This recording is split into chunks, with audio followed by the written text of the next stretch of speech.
Meneruskan film sebelumnya, di mana memperlihatkan Kenshin waktu kecil yang sedang menggali kubur untuk mengubur mayat-mayat yang telah tewas tersebut akibat dari dibunuh seorang samurai yang tidak lain ialah cikal bakal guru Kenshin, yaitu Seijiro Hiko.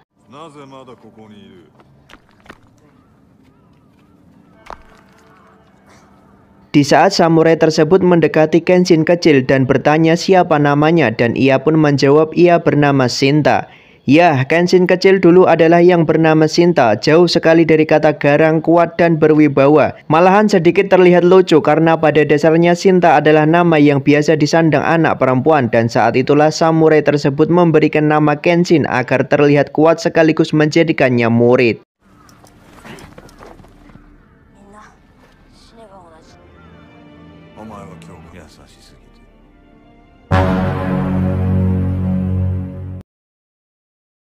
Setelah masa berlalu, Kenshin yang sebelumnya telah diselamatkan itu telah bangun dari pingsan yang diakibatkan sebelumnya nyebur ke laut demi menyelamatkan Kaoru. Dan ia pun kaget bahwa yang menyelamatkannya adalah gurunya sendiri. Lantas Kenshin pun bertanya tentang keberadaan Kaoru. Dan ya, gurunya pun menjawab bahwa terombang-ambing di laut selama 3 hari mustahil ada yang selamat. Seketika itu Kenshin pun tertunduk lesu menyesali perasaannya karena gagal menyelamatkan gadis yang ia sukai tersebut. Dan Kenshin pun meminta kepada gurunya itu agar ia diajarkan ilmu terakhir yang bernama Hiten Mitsurugi atau teknik pedang kuno, agar ia bisa mengalahkan Shishio yang saat ini sedang berambisi untuk menguasai seluruh Jepang. Mendengar permintaan itu pun sang guru menyanggupinya untuk melatih teknik itu, dan saat itulah Kenshin mulai berlatih dengan keras, di mana memperlihatkan Kenshin dihajar habis-habisan oleh gurunya itu saat latihan berhari-hari.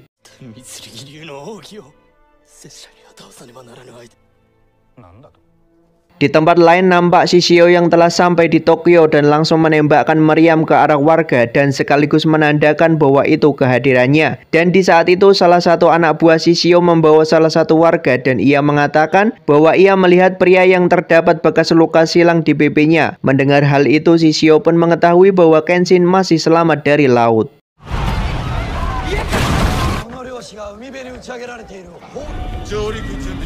Setelah itu Shishio pun berinisiatif mengundang pihak pemerintah yang saat itu dipimpin oleh seorang yang bernama Ito Hirobumi atau Mendagri, Menteri Dalam Negeri, dengan alasan bersilaturahmi dan melakukan perundingan. Dan saat itu Hoji, anak buah dari Shishio, pun menyambutnya dengan mempersilahkan duduk bersama Shishio dengan hidangannya sudah dipersiapkan.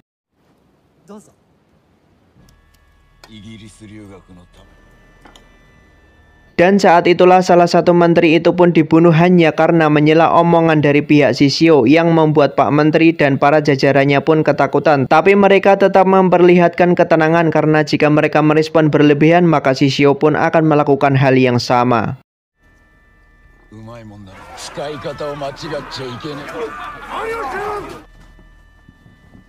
Saat itulah Shishio mengungkapkan bahwa tidak ada keadilan bagi dirinya saat itu juga, maka hari ini ia akan membalaskan. Ya, tapi sebelum itu dimulai, Shishio saat itu mengatakan bahwa ia tidak akan menghancurkan pemerintahan dengan syarat menemukan Kenshin dan mengadilinya dengan hukuman mati. Dan pada saat itulah seluruh polisi penjuru negeri menyebarkan selembaran bahwa Kenshin saat ini menjadi buronan polisi.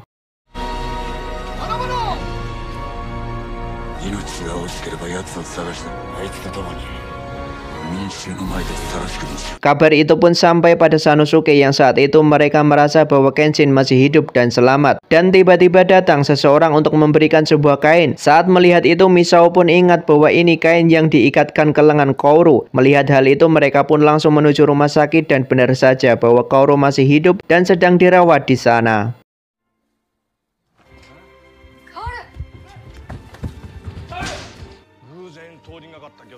Di malam harinya tampak Kenshin dan gurunya sedang membicarakan sosok yang akan dihadapi Kenshin. Yang Kenshin pun berkata bahwa dirinya sempat melawan anak buah Shishio bernama Sojiro, yang akibat dari pertarungan itu ia kehilangan pedangnya akibat patah saat adu dengan Sojiro. Beberapa hari setelah sekian lama latihan, di hari itu juga di tempat hutan bambu yang rimbun, Kenshin akan diajari jurus terakhir yang gurunya ajarkan, bahwa gurunya tersebut mengatakan bahwa Kenshin harus menguasai dirinya sendiri, mencari tahu kelemahan dirinya sendiri agar bisa menguasai teknik ini.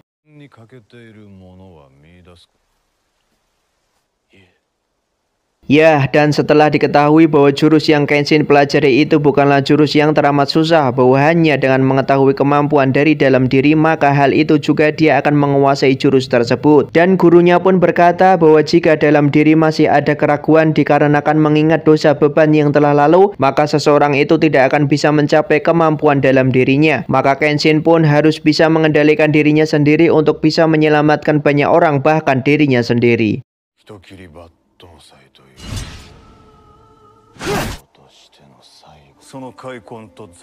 Beralih di tempat lain di mana Kaoru yang sedang dirawat, nampak Yahiko dan Sanosuke juga berada di sana. Dan saat Sanosuke menghampiri tempat berbaring Kaoru, ia pun langsung kaget bahwa Kaoru sudah tidak ada di tempat. Lantas saat itu juga pun Sanosuke dan Yahiko mencarinya keluar, dan nampak bahwa Kaoru sedang berada di pinggir pantai guna mengenang saat-saat terakhir bersama Kenshin sebelum terjun ke laut. Dan di saat itulah Kaoru dihampiri Sanosuke dan Yahiko.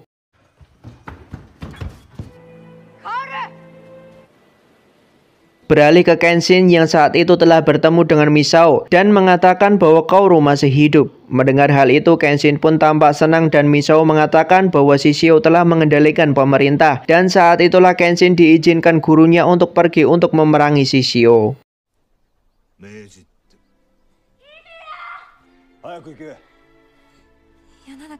Tapi di saat perjalanan itu, Kenshin sedikit mendapat hambatan karena Aoshi yang dengan tekad dan egonya itu menghadang Kenshin yang berambisi untuk mengalahkannya. Pertarungan pun tidak terelakkan. Kenshin yang meladeni Aoshi bertarung pun nampak tidak begitu terlalu memberikan perlawanan kepada Aoshi. Namun tidak lama kemudian Kenshin pun bisa mengalahkan Aoshi tanpa membunuhnya. Dan seketika itu Kenshin sedikit memberi nasihat kepada Aoshi agar bisa menyadarkannya bahwa apa yang dilakukan akan membuat rugi dirinya sendiri.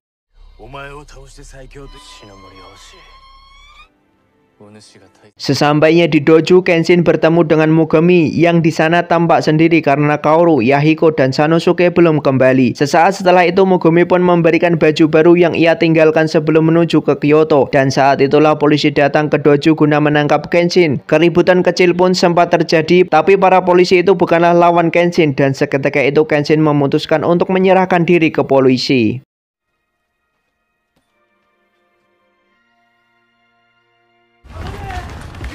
Setibanya di markas polisi, Kenshin pun dilepas ikatannya dan bertemu dengan Pak Menteri. Di ruang itu ternyata sudah ada Saito, di mana pada saat pertemuan itu mereka berbincang membuat rencana untuk mengalahkan Shishio sebelum membuat kran. Maka dari itu siasat pun dilakukan dengan Kenshin kembali diikat dan dibawa keluar dengan siasat untuk diadili hukum mati. Mendengar Kenshin akan diadili, Kaoru dan Sanosuke pun bergegas mendekati ke tempat di mana Kenshin dihadapkan hukuman. Namun di saat itulah tiba-tiba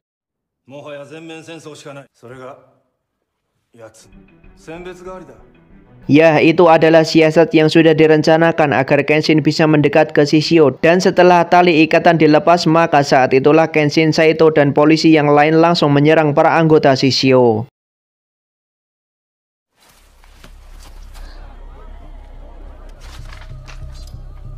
Kenshin yang saat itu melihat kapal Shishio bergegas menaiki perahu kecil guna untuk mendekat dan menaiki kapal tersebut guna mencari Shishio. Sesampainya di atas kapal, Kenshin, Sanosuke, dan lainnya pun sedikit menghadapi rintangan dari anak buah Shishio, tapi itu semua mampu dihadapinya dengan cepat.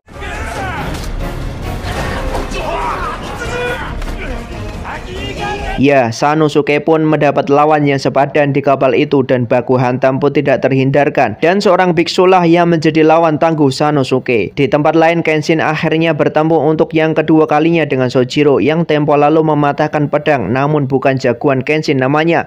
Kalau tidak bisa mengalahkan salah satu bawahan Shishio itu, Sojiro yang saat itu mengalahkan Kenshin berujar bahwa ia akan mengalahkannya lagi. Ya, kembali dengan jurus loncat-loncatnya, tapi apalah daya Kenshin yang saat itu dengan pedang baru yang lebih kuat itu memberi pelajaran ke Sojiro dengan memukul kakinya hingga dia tidak bisa loncat-loncat lagi dan kebiasaan senyumnya pun hilang saat itu juga. Di tempat lain, Sanosuke yang sedang berjuang pun juga sedikit kerepotan menghadapi musuhnya itu. Ya, terlihat dia sampai babak belur dihajar, tapi bukan Sanosuke namanya. Petarung jalanan itu pun tidak mau kalah walau sudah bonyok, dan dengan jurus tampol burungnya, Sanosuke pun berhasil membanting lawannya itu sampai tewas.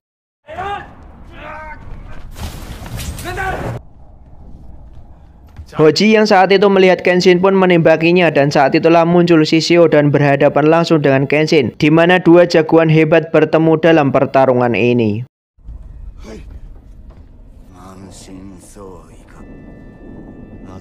Dalam pertarungan itu, Shishio terlihat unggul dalam bertarung. Di sisi Kenshin yang nampak kesulitan menghadapinya, di mana dari pertarungan tersebut, pedang Shishio terlihat selalu mengeluarkan api, yang dimana itu adalah hasil bertahun-tahun dari pedang itu yang membunuh banyak korban. Dan dari Shishio sendiri pun ia mampu mengendalikan api. Dan saat itulah Saito, Sanosuke, dan Aoshi yang sudah bertobat pun datang, bahu-membahu membantu Kenshin saat itu juga.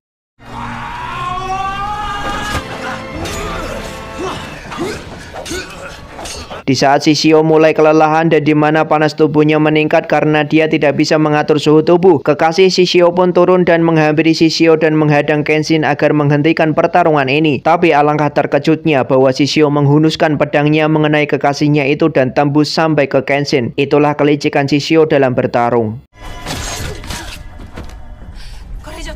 Kemudian pertarungan pun berlanjut antara Kenshin dan Shishio, di mana di sini terlihat saat itu Kenshin mengeluarkan jurus terakhirnya, jurus Hiten Mitsurugi-nya, dan dengan sekali tebasan Shishio pun terhempas dan terlempar saat itu juga. Tak lama setelah itu Shishio menggendong kekasihnya itu naik menuju tangga dan saat itulah Shishio terbakar akibat dari suhu panas tubuhnya sendiri.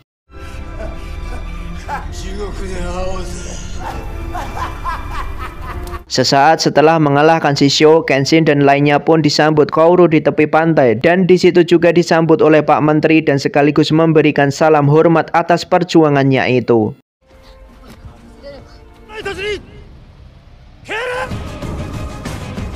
Kembali ke dojo di mana semua sudah berkumpul kembali dan Kaoru pun sudah bertemu kembali dengan Kenshin setelah pertarungan itu, di mana Kenshin saat itu langsung berkata kepada Kaoru bahwa